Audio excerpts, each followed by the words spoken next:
Welcome back to ARS Study Circle. Hi, I am Saurabh.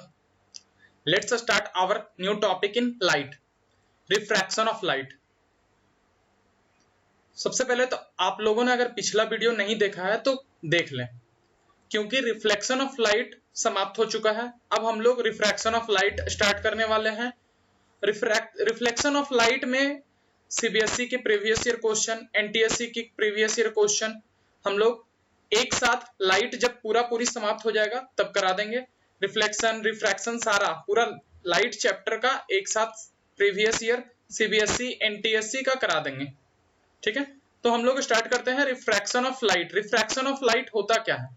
Actually refraction of light जो होता है, refraction of light वो होता है कि जब लाइट जो होता है एक मीडियम से दूसरे मीडियम की ओर जाता है तो वो अपना डायरेक्शन बदलता है। ठीक है, अपना वो डायरेक्शन बदलता है, उसे ही हम लोग रिफ्रैक्शन ऑफ लाइट कहते हैं। जैसे कि the change in direction of light when it passes from one medium to another obliquely. Obliquely यहां वर्ड एक यूज हो रहा, मतलब इसका मतलब होता है तिरछी रेखा। मतलब कि जब भी, जैसे कि मैं बनाता हूं यहां,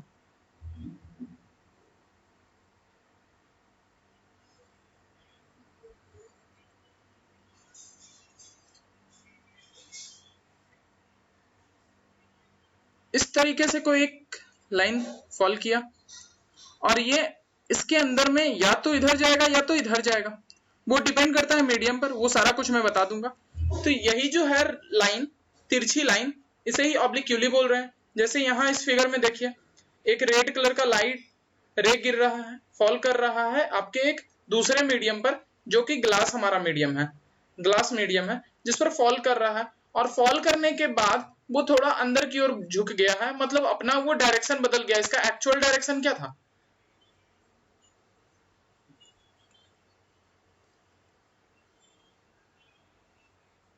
इसका एक्चुअल डायरेक्शन ऐसा कुछ था।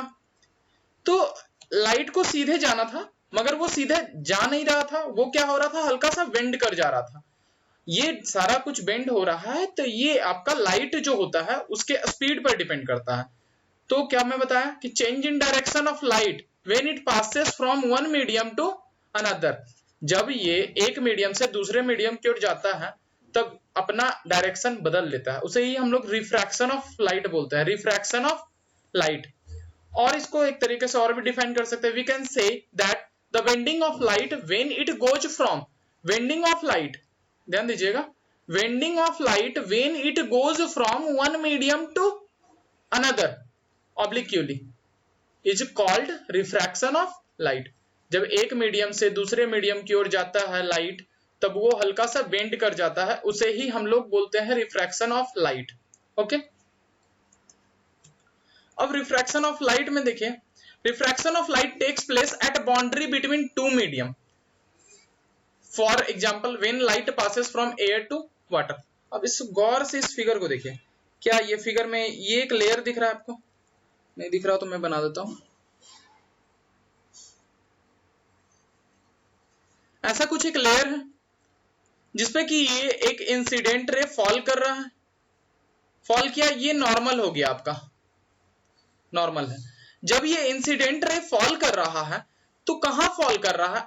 एक बाउंड्री था, बाउंड्री पर ही फॉल कर रहा था। मतलब बाउंड्री कैसा बाउंड्री है?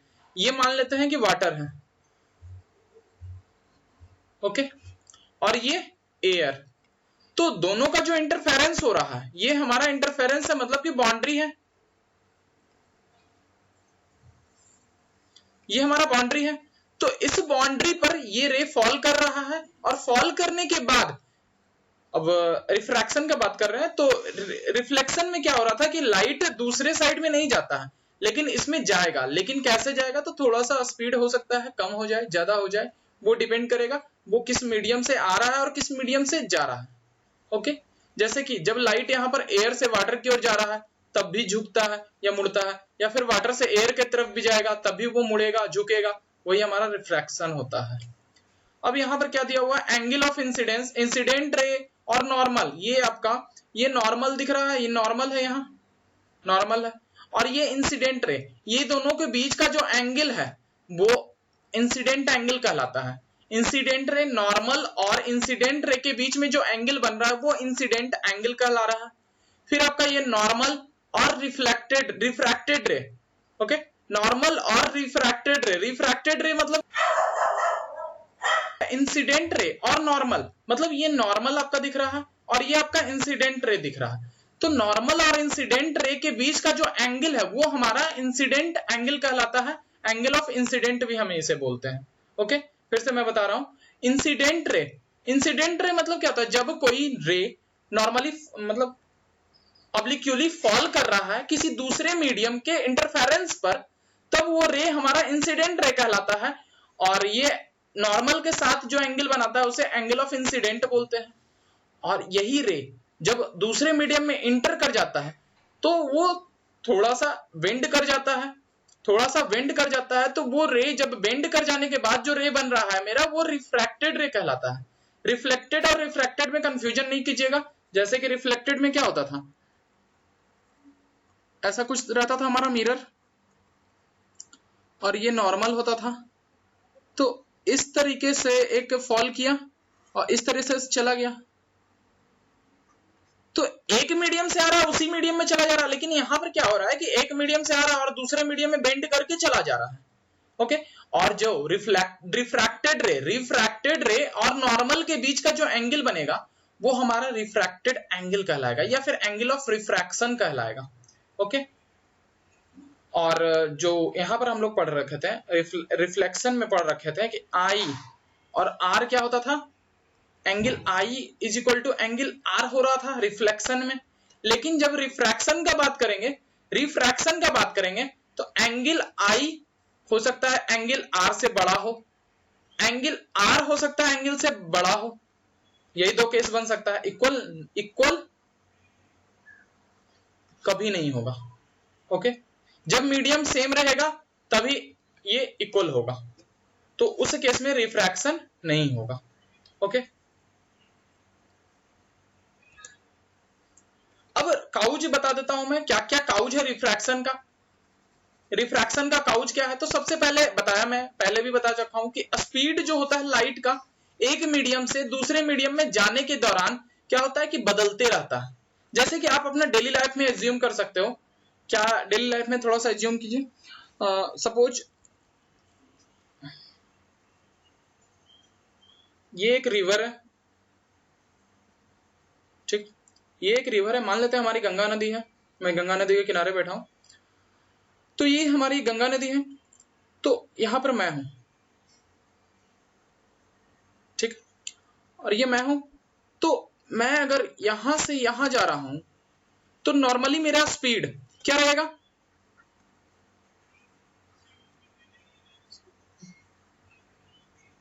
kmph 20 किलोमीटर पर आवर होगा। जैसे ही मैं इसमें इंटर किया मेरा स्पीड जो हो जाएगा कम हो जाएगा। खुद भी फील कर सकते हो, जब भी आप पानी में चलते हो तो आपका स्पीड क्या हो जाता है, थोड़ा स्लो हो जाता है। फिर जैसा ही आप पानी से निकल गए तो फिर क्या हो जाता है, आपका स्पीड बढ़ जाता है, फिर से मान लेते हैं 20 kmph हो जाता है। उसी की तरह यहां पर आपका रे भी होता है।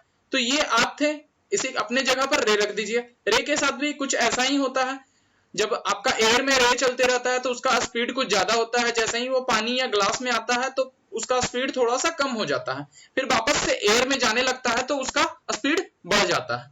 ओके, तो यहां पर देख लेते हैं, speed of light in air दे दिया है। स्पीड ऑफ लाइट हमारा एयर में दिया हुआ है 3 × 10⁸ मीटर पर सेकेंड। ये वैक्यूम में स्पीड होता है, लेकिन एयर में लेके चलते हैं क्योंकि ऑलमोस्ट दोनों में स्पीड लाइट का इक्वल ही होता है। ठीक है, यहाँ हमारा ग्लास का स्पीड है 2 × 10⁸ मीटर पर सेकेंड। तो यहाँ पर क्या हो रहा है, देख लीजिए, यहाँ पर पानी में जो स्पीड था, सॉरी एयर में जो स्पीड था लाइट का, वो थोड़ा ज्यादा दिख रहा है। थोड़ा कितना ज्यादा दिख रहा है, तो देख लीजिए 1.5 टाइम ज्यादा दिख रहा होगा ग्लास के कंपैरिजन में। ग्लास में 1.5 टाइम स्मॉलर है। Light move faster in air but slower in glass. Okay, the refraction of light on going from air to glass takes place because the speed of light in air and glass being more in air and lesser in glass। तो मैं पहले ही बता चुका, जो speed होगा light का वो air से ग्लास के दौरान जाने में थोड़ा सा झुक जाएगा, बेंड कर जाएगा, क्योंकि स्पीड जो होता है दोनों का डिफरेंट है।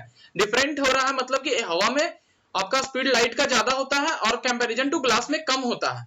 ठीक है, अगर ज्यादा डिफरेंस हो जाता है लाइट के स्पीड में दो मीडियम में, तो वहां पर आपको ज्यादा रिफ्रैक्शन भी दिख जाएगा, वहां पर बेंडिंग ऑफ लाइट जो हो जाएगा बहुत ज्यादा हो जाएगा।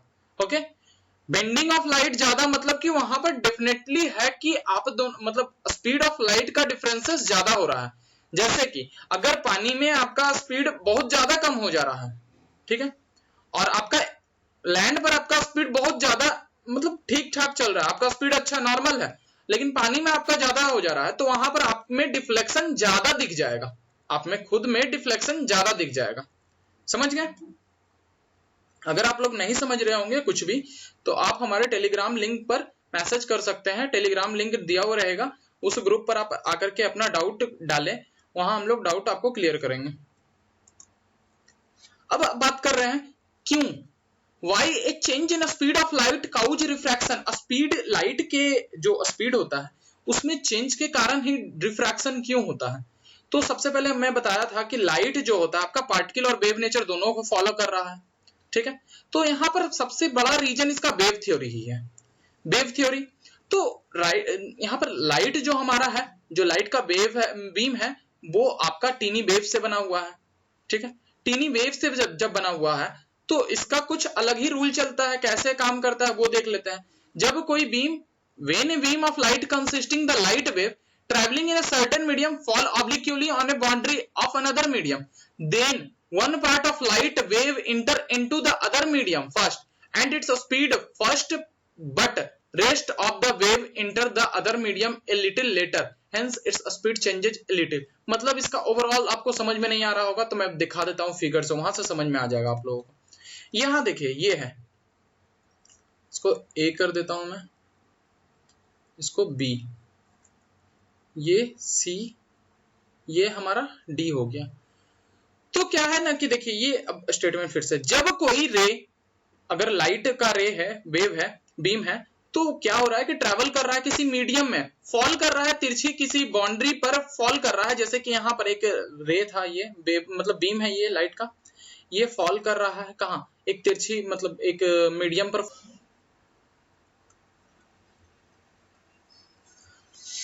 ये एक बीम है, रे का बीम है, जो कि इस स्लैब पर फॉल किया।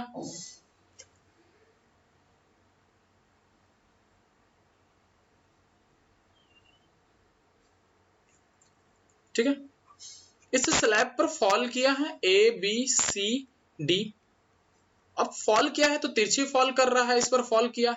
उसके बाद क्या होता है वो देखिए, the one part of light wave inter into the other medium, जो एक पार्ट है वो इंटर कर रहा है दूसरे मीडियम में, इस speed changes first but the rest of the wave enter the other medium A little letter, hence इस स्पीड चेंजेज ए लिटिल। देखो देखिए यहां इस पार्ट, ये पार्ट जो पहले यहां पर इंटर कर रहा है, यहां से पहले इंटर कर गया, ये थोड़ा लेट इंटर कर रहा है, तो ये पहले इंटर कर रहा है तो ये आपका पहले ट्रैवल करने लग गया। ये थोड़ा लेट इंटर किया तो ये थोड़ा लेट से ट्रैवल किया, जिसके कारण ये जब पहले ट्रैवल किया इसके अंदर में तो ये पहले यहां से बाहर भी जाएगा, और यहाँ लेट इंटर किया तो ये थोड़ा लेट से बाहर भी जाएगा, इसी के कारण आपका जो वेव होता है वो अपना स्पीड बदल लेता है।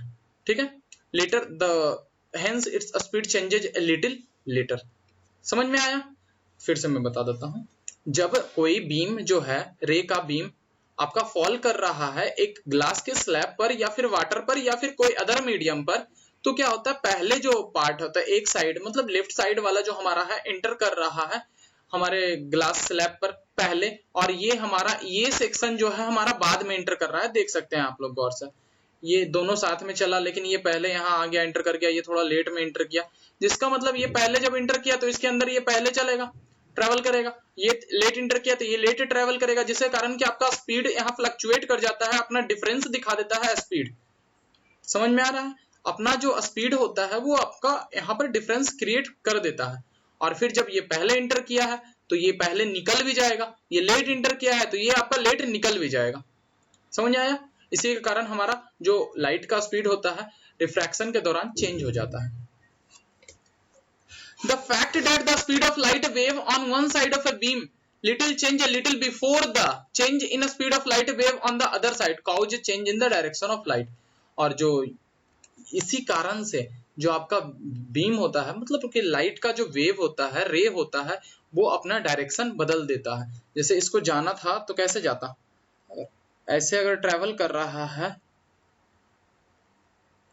तो चुपचाप अगर ये स्लैब नहीं रहता तो ऐसा कुछ ये चुपचाप निकल जाता, ऐसा कुछ निकल जाता चुपचाप। लेकिन ये स्लैब आने के कारण क्या हो रहा है, ये निकलना नहीं सीधा, ये अपना डायरेक्शन बदल दिया। Clear? Light wave travel faster in air but slower in glass. Light जो वेव होता है आपका एयर में फास्टर मूव करता है और ग्लास में स्लोअर। जैसे कि आप भी जब लैंड पर रहोगे तो आप थोड़ा फास्ट मूव करोगे, लेकिन आपका कंपैरिजन में आप जब रिवर पे उतरोगे या फिर आप पॉन्ड पे उतरोगे या फिर आप सी में उतरोगे तो आपका स्पीड क्या हो जाएगा, थोड़ा स्लो हो जाएगा। दैट मीन्स आप वाटर में उतरोगे तो आपका स्पीड स्लो हो जाएगा। Getting my point? ओके। अब इस सेक्शन में देखिए ए और बी है, सी है, डी है। तो ए बी सेक्शन में मैं बता चुका हूं पहले, लेफ्ट साइड जो हो रहा है बीम का वो पहले एंटर किया, राइट साइड आपका थोड़ा लेट एंटर किया है, ठीक है। और यहां पर आपका जब लेफ्ट साइड पहले एंटर किया है तो आपका लेफ्ट साइड से पहले आउट भी होगा और राइट साइड से पहले लेट में आपका आउट होगा, जिसके कारण आपका जो लाइट का डायरेक्शन होता है, वेव का डायरेक्शन होता है, लाइट वेव का, वो फ्लक्चुएट कर जाता है, उसका स्पीड चेंज कर जाता है। ठीक है, तो आज के लिए रहने देते हैं। Please share, subscribe my YouTube channel. Thank you. Saurabh Kumar.